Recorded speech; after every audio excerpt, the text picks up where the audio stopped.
मैं बस में बैठी और मेरी बस ट्रक के साथ टकराई। मेरा पूरा फेस डैमेज हुआ, 2 पार्ट में डिवाइड हो गया। जैसे ही पैर को छूता है डायरेक्ट ब्लड और जो टूटी हुई हड्डियां हाथ में आती थी। मैं सुबह 7 बजे से 4 बजे तक ऐसे ही घूम रही थी एक लावारिस की तरह, और मुझे बोला गाड़ी में डालो इसको, और मैं उस टाइम पे रोई, मैं कचरा हूँ क्या।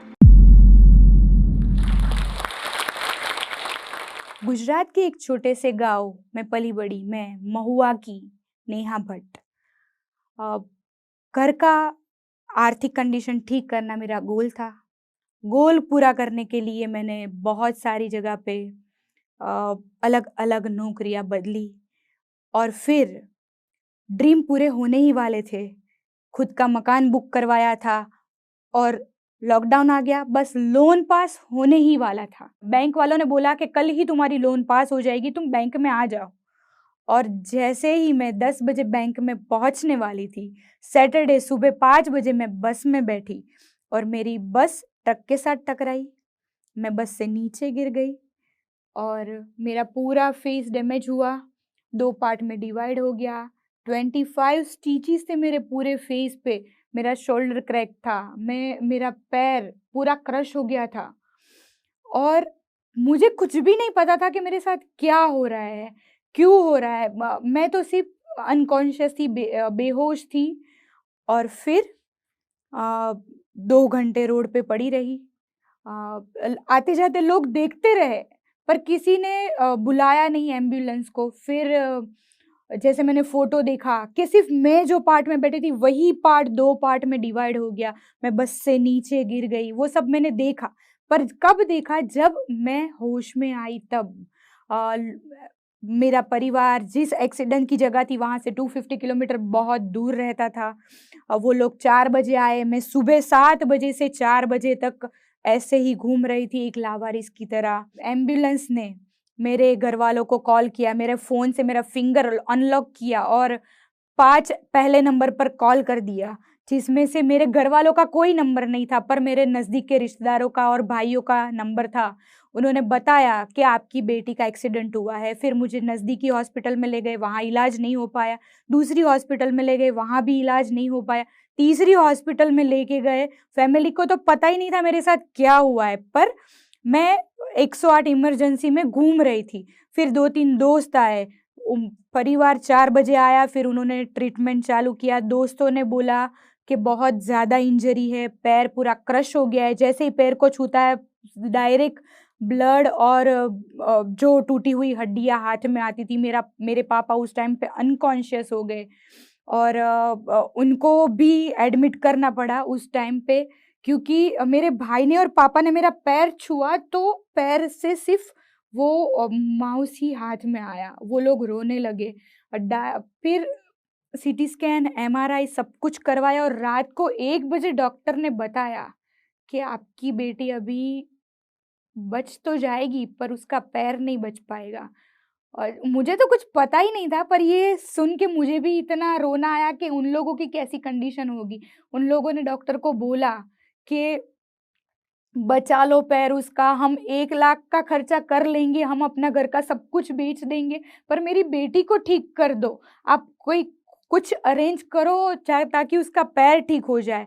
पर डॉक्टर ने रात को 1 बजे बोला, जो सुबह 7 बजे से मैं घूम रही थी। मेरा पूरा ब्लड लॉस हो गया था, सोडियम लो हो गया था, और 1 बजे डॉक्टर ने बोल दिया कि फाइनली 50% लेग काटना पड़ेगा। और उस टाइम पे इमरजेंसी थी, मेरा फेस डिवाइड हो गया था, वहाँ पे स्टिचेस लेने थे, सिर पर मुझे शीशा लग गया था, मेरा पैर क्रश हो गया था। तो इतनी इमरजेंसी में उनको पता नहीं चला कि इन्फेक्शन बढ़ता जा रहा है, बढ़ता जा रहा है, बढ़ता जा रहा है। नेक्स्ट वीक को मेरा और 20% लेग काटना पड़ा, क्योंकि इन्फेक्शन बढ़ गया था। मैं कोमा में चली गई थी, मुझे कुछ याद नहीं था, सोडियम लो हो गया था, 11 बोतल खून चढ़ाना पड़ा। और फिर फाइनली जब मुझे पता चला तब मैं 80% डिसेबल थी। उस टाइम पे मैं बहुत रोई, डॉक्टर को, माँ बाप को, भगवान को, सबको बोला क्यों मेरे साथ, मुझे क्यों बचाया, क्यों इतनी प्रेयर्स की। मुझे नहीं जीना था, मैं अपने पैर के बगैर क्या करूंगी। मैं एक बहुत मस्तीखोर नेहा थी जो रात को 1-2 बजे कहीं पे भी निकल जाती थी अकेले अपनी एक्टिवा लेके और घूमती रहती थी। और अभी तो मैं अपनी एक्टिवा भी नहीं चला सकती, ना मैं कहीं बाहर जा सकती हूँ, ना किसी इस स्टिक के सहारे ही मैं खड़ी रह पा रही हूँ, ना अभी मैं पूरा ठीक से चल पा रही हूँ। जैसे छोटा बच्चा चलना सीख रहा है वैसे सीख रही हूँ। हॉस्पिटल का दौर चला गया, मैं छुट्टी लेके घर आई, तब मैं मुझे कोई उठाए तब मैं उठती थी, बैठ नहीं पाती थी। बहुत टफ टाइम था, वॉशरूम भी मेरा बेड पे ही रहता था 6 महीने तक, क्योंकि हर जगह पे स्टिचेस थे, हर जगह पे चोट थी और मेरी अंदरूनी चोट थी। मुझे नहीं जीना है, अभी मुझे मर जाना है, बस ये दुनिया में अभी कुछ नहीं बचा मेरे लिए। पर फिर सब लोग आए, अरुणिमा सिन्हा का एग्जाम्पल दिया, सुधा चंद्रन का एग्जाम्पल दिया, और फिर सोचा कि नहीं मैं भी करूंगी, एवरेस्ट जाऊंगी। और एवरेस्ट के लिए क्राउड फंडिंग इकट्ठा किया, लोगों को बोला मुझे अच्छा लाइक करवाना है, मैं भी एवरेस्ट जाऊंगी, गुजरात का नाम रोशन करूंगी। सबने दिया, मांगने पे सब कुछ मिल जाते, और मेरे गुजरात का सपोर्ट मिला, मुझे हर एक जगह से सपोर्ट मिलने लगा। और मेरा प्रोस्थेटिक लेग बनवाया मैंने, और प्रोस्थेटिक लेग बनने के बाद मैंने धीरे धीरे चलना स्टार्ट किया। फिर लोग आए और बोला कि एवरेस्ट क्यों जाएगी तू, तुझे नंबर 2 पे आना है, क्योंकि फर्स्ट नंबर पे तो ऑलरेडी अरुणिमा सिन्हा है, तो अभी क्या करेंगे। मैंने बोला कि ठीक है, मैं अपना नाम अपने दम पर बनाऊंगी। मैंने सोचा क्या करूं, सबने अलग अलग आइडिया दिए। मैंने टेलीकॉलिंग का काम किया एक्सीडेंट के बाद, मैंने वर्क फ्रॉम होम किया, मैंने ट्यूशन किए, पर घर पे बैठ के मेरी लाइफ नहीं थी कि मैं कभी घर पे बैठूं। घर पे पैसे नहीं थे, क्योंकि ऑलरेडी 1 साल से डोनेशन पे घर चल रहा था। कोई पैसा देता है, कोई अनाज देता है, कोई फ्रूट्स देता है, कोई दवाई देता था, ऐसे चल रहा था। अब रोज घर पे ऐसे होता था कि कोई कमा नहीं रहा है, क्योंकि मेरे पीछे सब 1 साल से हॉस्पिटल में ही थे, क्योंकि मेरी ट्रीटमेंट चल रही थी, प्रोस्थेटिक पहले वाला सब कुछ चल रहा था, सब टेंशन में थे। क्योंकि 30 साल की एज में जो बेटी घूमने फिरने लायक थी वो अचानक से डिसेबल हो गई, और प्रोस्थेटिक पे मेरी मम्मी रोज रोती है मेरे लिए। और फिर मैंने सोचा कि सब पैसों का भी टेंशन है और सब रो रहे, एक बार बाहर निकल के कुछ नया चालू करते हैं। और फिर मैंने रिवर फ्रंट पे मेरा एक टेबल लगाया, 10,000 रुपये का पर्सनल लोन लिया, सारा स्टफ लिया और खड़ी रह गई रिवर फ्रंट पे। मुझे नहीं पता था कि मैं आज यहाँ तक पहुँच पाऊंगी, जो स्टॉक पर पहुँच पाऊंगी वो मैंने कभी नहीं सोचा था। रिवर फ्रंट पे गई मैं, और वहाँ पे मैंने सोचा मैं 1 दिन 2 दिन 3 दिन 4 दिन अपना स्टॉल चालू करूंगी। लोगों को मेरी चाय का टेस्ट बहुत पसंद आएगा, क्योंकि मैं चाय की गटर थी, ड्रेनेज लाइन थी, क्योंकि मुझे चाय बहुत पसंद थी। मैं कभी भी आधी रात को भी चाय पी सकती हूँ, इतना चाय का मुझे क्रेज था। तो मैंने सोचा चाय तो मैं अच्छी बनाती हूँ, लोग आएंगे पिएंगे। पर पहले ही दिन से गुजरात के इंस्टाग्राम ब्लॉगर्स आए, मेरा वीडियो शूट किया, सेकेंड डे पे ही मैं वायरल हो गई। फिर सारी न्यूज़ पे, गुजरात की TV9 से लेके टाइम्स ऑफ इंडिया, हर एक न्यूज़ में मैं वायरल होने लगी। दिन के 5-5 इंटरव्यू देती थी, लोग दूर दूर से आते थे, फोटो दिखाते थे, बेटा तुम्हारी फोटो आई है कि एक लड़की रिवर फ्रंट पे चाय बेच रही है। और मेरे बारे में जो लिखा होता था मैं बहुत खुश हो जाती थी। लोग आगे पहले हग करते थे और ब्लेसिंग्स देते थे, और मैं फिर मेरा स्लोगन बन गया, चाय तो बिल्कुल फ्री में है, 10-10 रुपए में प्यार बांट रही हूँ। और लोगों को जो मजा आने लगा, फिर हर एक न्यूज में, हर एक मीडिया में, हर एक जगह पे मैं वायरल हो गई। पता नहीं था कि 8 ही दिन में मैं नॉर्मल नेहा भट्ट से एम्प्यूटी नेहा भट्ट बन जाऊंगी। एम्प्यूटी मतलब जिसका एक हाथ या पैर नहीं है, ऐसी व्यक्ति को एम्प्यूटी बोलते हैं। मेरे फॉलोअर्स नहीं थे, क्योंकि मैं सोशल मीडिया में बहुत कम थी। आज मुझे फेसबुक और इंस्टाग्राम में इतने सारे मैसेज DMs आते हैं कि you are inspiration for everyone, और हम हार चुके थे अपनी लाइफ में, और तुम्हारी स्टोरी देखी, हमें जॉब नहीं मिल रही है, हम चल नहीं सकते हैं, हमको शर्म आती है।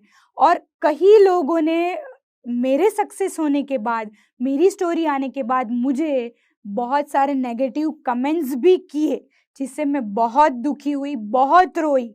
और कपड़े के बारे में, मेरे अब मैंने जो डोनेशन लिया था उसमें मैं फ्रॉड हूँ, 420 हूँ, पर आज इतने लोगों का सपोर्ट है मुझे, इतने पॉजिटिव लोग मेरे पास है, मैं ट्रूथ के साथ हूँ, सत्य के साथ हूँ, और मैं मेहनत करके अपने इस स्टेज पे पहुंची हूँ। तो मुझे उन सब लोगों का शुक्रिया बोलना है जिन्होंने मुझे फेमस किया, जिन्होंने मुझे बहुत नफरत की, और इसकी वजह से आज मेरे इतने फॉलोअर्स है, इतने प्यार करने वाले लोग हैं। क्योंकि अगर सारी पॉजिटिविटी है तो कोई नेगेटिव बोलेगा ही नहीं, तो अपने को पता नहीं चलेगा। और मुझे जो यहाँ पे पहुंचा है उन्हीं लोगों ने पहुंचा है जो मुझे नंगी बोलते थे, एक टाइम पे शॉर्ट्स पहनते थे। कॉरपोरेशन को ये बात अच्छी नहीं लगी क्योंकि मैं उनकी जगह पे खड़ी थी, मेरा स्टॉल वहां पे था, वो रिवर फ्रंट के बाहर किसी को अलाउड नहीं था। पर मैंने जो मार्केट चूज किया था, मैंने 7 महीने से पूछा सबको कि हाँ हम खड़े रहते, बाद में ही खड़ी रही थी मैं उधर। और अचानक से कॉरपोरेशन आया और मुझे बोला गाड़ी में डालो इसको। और मैं उस टाइम पे रोई, मैं कचरा हूँ क्या कि गाड़ी में डालो? मैं लड़की हूँ, मेरा पैर नहीं है। आप मुझे प्यार से बोलते तो मैं चली जाती। ऐसे कैसे पुलिस लेके आ गए और बोला डालो इसको गाड़ी में? तो मैं क्या कचरा थी? उस दिन का जो मेरा वीडियो किसी ने शूट करके वायरल किया, जितने मेरे पॉजिटिव वीडियो में मिलियंस व्यू आए थे, उससे 4 गुना वीडियो मेरा रोता हुआ वायरल हुआ। मैं उनको बोल रही थी कि अगर पैसे मांगते तो पैसे दे देती, अगर मेरा स्टॉल हटाना है तो ऐसी इंसल्ट तो मत करो, मैं हट जाती। आपने बोला होता कि आप खाली कर दो, मैं कर देती। और जो वीडियो वायरल हुआ उसके बाद में गुजरात में जिस गली से निकलती हूँ, अहमदाबाद की जिस गली से निकलती हूँ, लोग मुझे सैल्यूट करते हैं कि क्या लड़की हो तुम सबको खुश कर दिया, तुम हारी नहीं, और तुमने अपना टी स्टॉल बंद नहीं किया। और मुझे उसी माध्यम से बहुत सारे लोग मिले जो बोल रहे कि सिस्टर आप रो मत, आप मेरी दुकान के बाहर अपना टी स्टॉल कर दो। और वैसे ही मैंने 3-4 अलग अलग जगह पे अपना टी स्टॉल किया और लोगों का इतना अच्छा अभी भी सपोर्ट है। पर अभी मेरा परमानेंट एड्रेस मैं डिक्लेयर नहीं कर रही हूँ क्योंकि मैं अपनी खुद की टी स्टॉल के बदले टी शॉप चालू करना चाहती हूँ। मेरा गोल है, मेरा ड्रीम है कि मैं टी शॉप चालू करके वही प्यार बांट सकूं, मेरे जैसे लोगों को फ्रेंचाइजी फ्री में दे सकूं, ताकि मेरे जैसे जो डिसेबल लोग हैं, जो मेरे जैसा फेस ना करे, मेरा ड्रीम है, मेरा गोल है कि मैं हर एक एम्प्यूटीज को हेल्प कर सकूं। आज मैं दिन का 150 कप बेच के लगभग 40,000 जितना महीना कमा लेती हूँ। और ज्यादा, ये मेरा फर्स्ट स्टेप है और फर्स्ट स्टेप में आज मैं आपके सामने हूँ। आई विश कि आप लोग मेरे लिए बहुत सारी प्रेयर्स करें तो मैं एक दिन मेरे सारे ड्रीम, सारे गोल और मेरे फैमिली को अच्छे से रन कर पाऊँ। जाते जाते मैं और एक बात बताना चाहती हूँ कि मैं यहाँ पे जो स्टॉक के प्लेटफॉर्म पे आई हूँ, मेरे लिए सपने में भी मैंने नहीं सोचा था कि मैं कभी यहाँ पे जाऊंगी, और उन्होंने मुझे मौका दिया। और ये मेरा फर्स्ट ऐसा इंटरव्यू था कि मैं आप लोगों तक इतना पॉजिटिव मैसेज पहुंचा रही हूँ। जो बातें मुझे खुद को नहीं पता थी कि मेरे अंदर है, वो मुझे इन लोगों ने, जो स्टॉक ने बताने का मौका दिया, उसके लिए मैं उनके भी दिल से बहुत शुक्रिया।